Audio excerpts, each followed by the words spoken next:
Hello, and welcome to the Mr. 50mm YouTube channel. I'm always suffering from a chronic case of gas, but that's irrelevant. For today's video, we're going to explore some more old pro gear, specifically the Canon 1DS Mark II. Some of you might remember I did a video on the original 1DS. Well, this is the second one, and we're just going to get into, a review, and we're going to go over some of the new features in this camera that kind of help with quality of life. So let's get into it.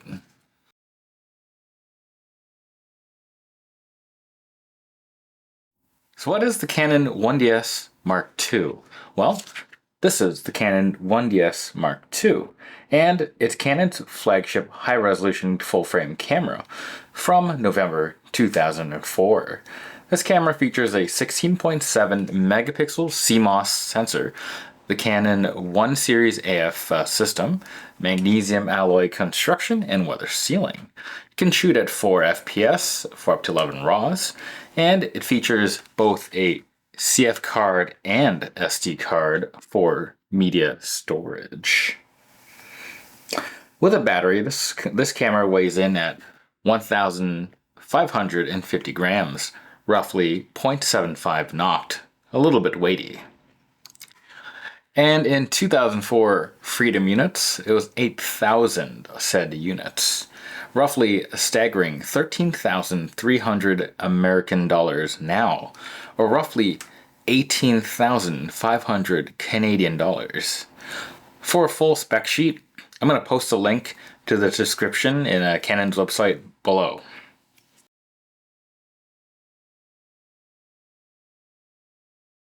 Before we get started, I just want to mention two things about the camera if you are considering one of these right now.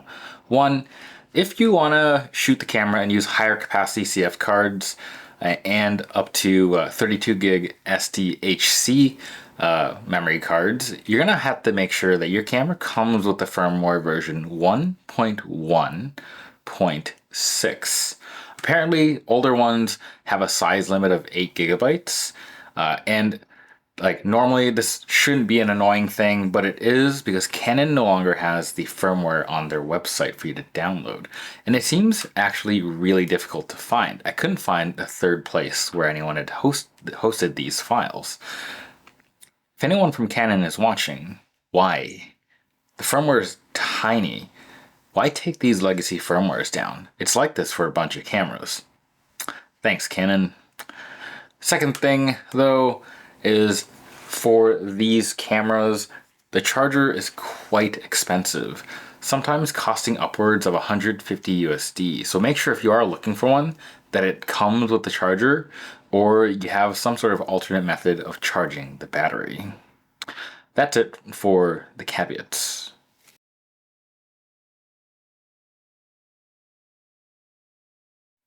Shooting with a Canon 1DS Mark II, operation and feel.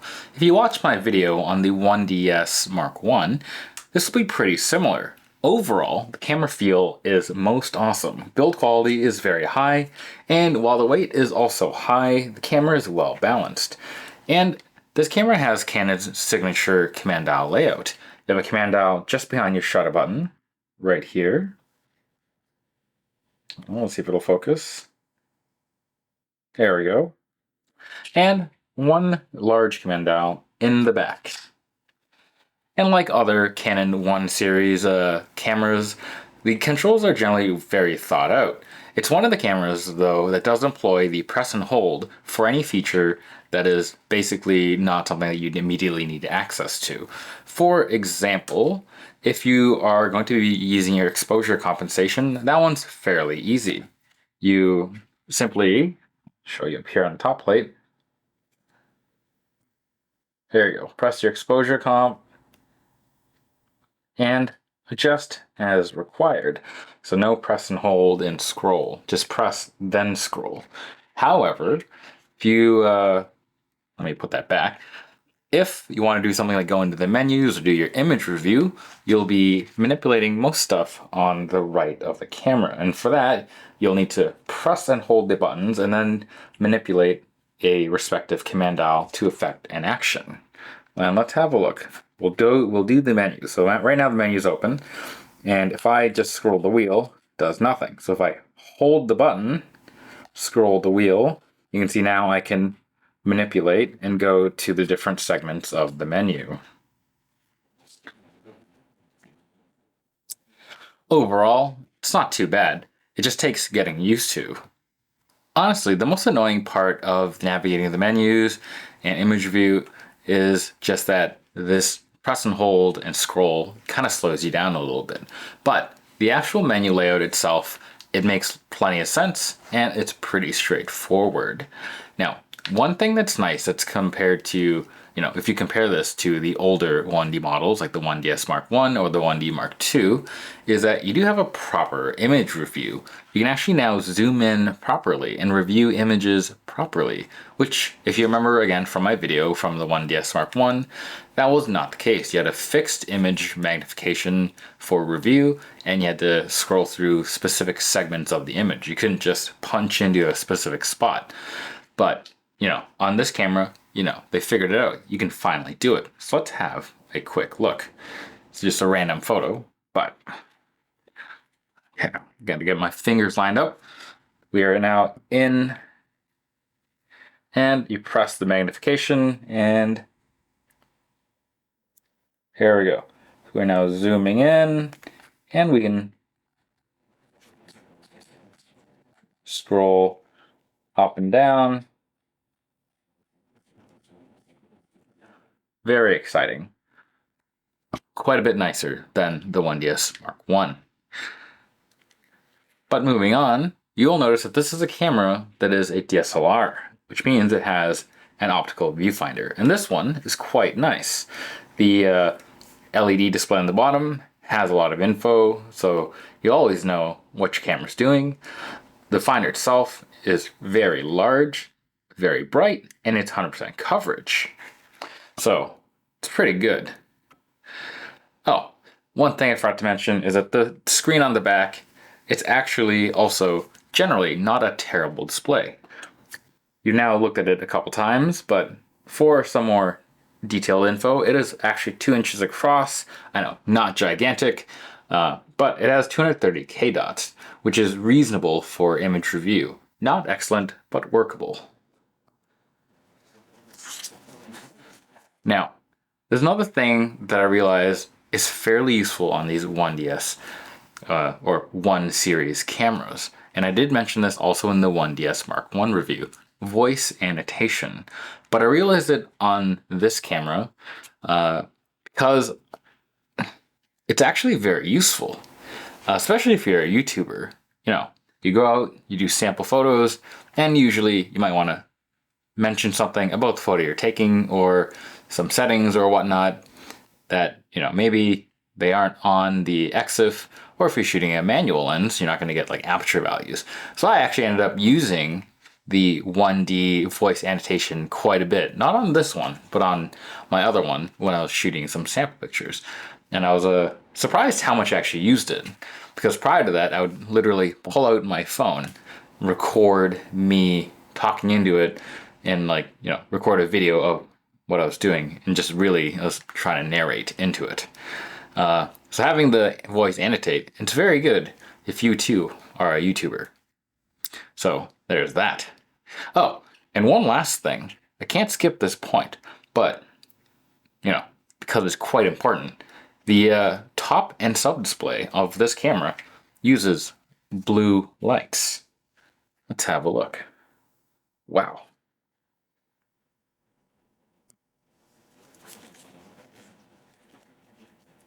Very nice.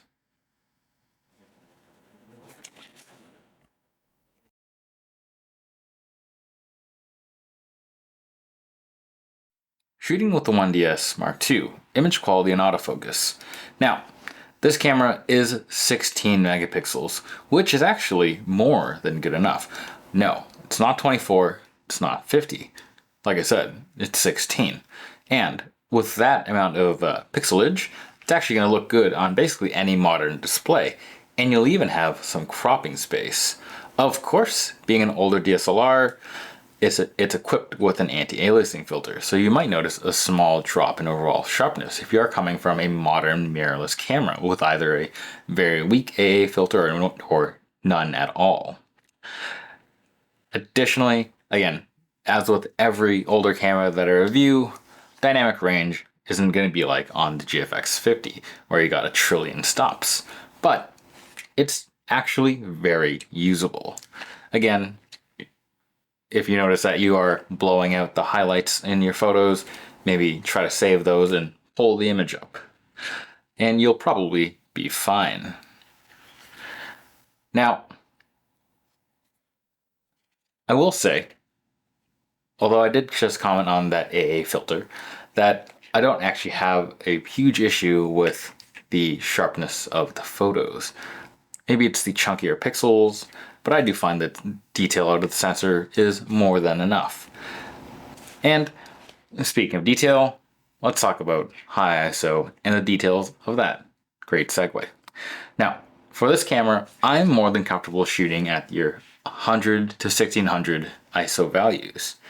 Now, it can expand into 3200, but you'll probably start to see that color noise gets prominent at like 800 or 1600. Again, that being said, it's pretty easy to remove. And I do find that the luminance noise is not too detail crushing. Again, nothing compared to modern cameras where ISO 12,000 looks pretty solid, but for a lot of these, as per a lot of my older camera reviews, modern software can save the day, especially on the color noise front. Now, when it comes to autofocus, this module, as you might have guessed, is the 1 series flagship AF system. 45 points, 9 cross type, and it's still pretty capable of tracking. Although, again, you're not going to have crazy passenger eyeball detect AF or whatever. But if you can keep your subject in that AF circle there in the viewfinder, I'd have confidence in this system. It's still perfectly capable of catching action scenes. That being said, 4 FPS is a bit slow, but at the time, it was considered very normal or even a bit quick for a full frame camera. Heck, if you put this beside a Kodak DCS 14N, it'll appear like an insane speed demon.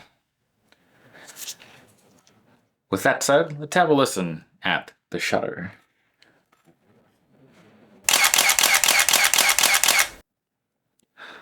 The 1DS slappies, they do sound great. But really though, is there any camera that sounds bad?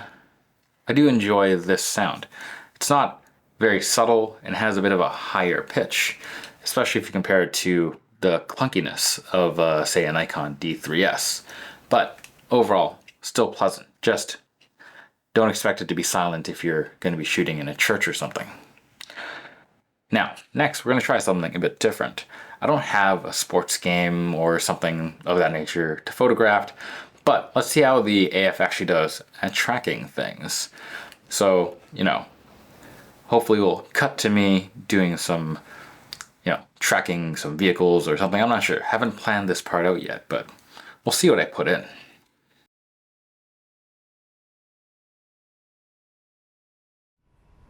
Alright, we're gonna do an autofocus test. Probably just gonna get some buses going by. We got one here. Let's see. It might be a bit close. Goes past us.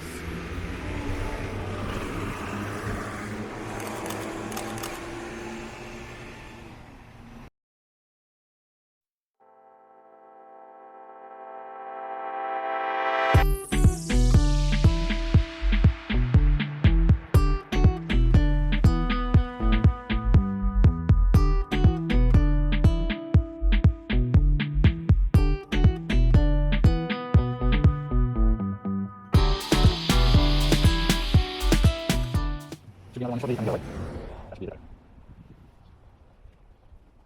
Oh, that's pretty actually something I'll run it. That wouldn't also work. There it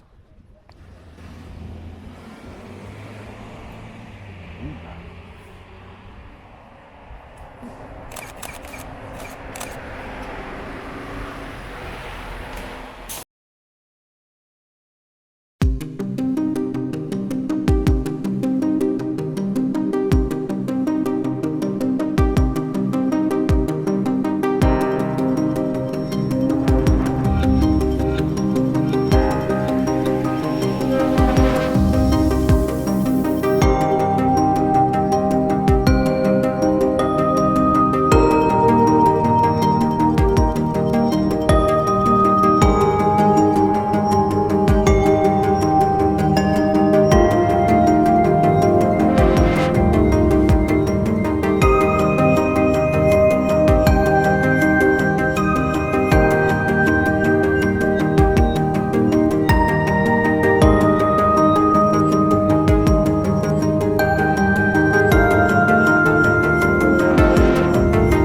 Recommendation.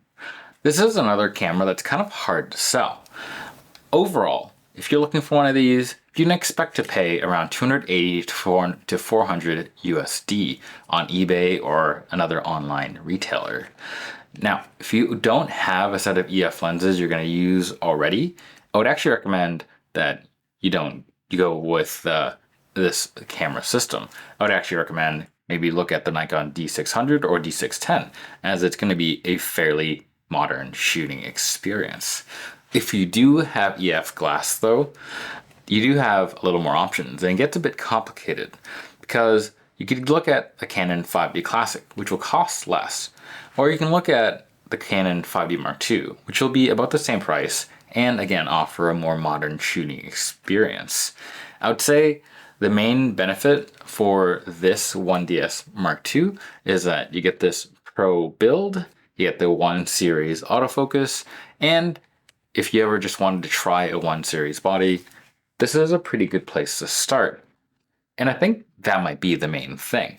If you want to try a 1 series camera, this is overall, fairly low cost, and the specs still make it fairly good for shooting stills. And the files, even though the camera is fairly old, can be opened by basically any RAW editor. Basically, you could probably open it on a microwave if you have a nice enough one. Now, if we look at the alternatives to other 1 series bodies like the 1DS Mark I, you'll probably notice that you have a couple more limitations. Like the camera just has more compromises overall in usability, even though it's cheaper. And if you look at something like the classic 1D original one, that has just become expensive and rare since it's the only it's the only Canon DSLR or mirrorless camera or big sensor camera that has a CCD in it, also from Canon. So it is now basically an unattainably expensive camera. Now, that said, if you don't mind not having a full frame, you do have other options in APS-H crop cameras, like the 1D Mark III, which is pretty similar to the cost of this camera. You might actually even be able to get it for a little bit cheaper. And this is kind of nice because the 1D Mark III does away with the often polarizing, deliberate hold and scroll kind of options and interface with the with that camera body. So you get a more modern menu system and more modern, interface with the regular Canon style. So basically, if you use any Canon DSLR at this point from any of the line that is not the 1DS 2 or older, you're probably familiar with the Canon menu and the way it's navigated. Those basically haven't changed at all. So it's going to be a more familiar system. Additionally, this camera uses nickel metal hydride batteries, and while at this time they're still purchasable, there will probably be a time when they're not made anymore, and they are kind of pricey. All in all, I'd call the 1DS Mark II kind of a soft recommendation. Go for it if you want to experience that 1D goodness. But if that's not the primary focus and you just want to take photos, look for something else. The D600, 5D Classic, 5D Mark II, or maybe the D700. The budget space has gotten pretty awesome. Even though some cameras have blown up in value, there are still tons of fun cameras to be had for reasonably good prices.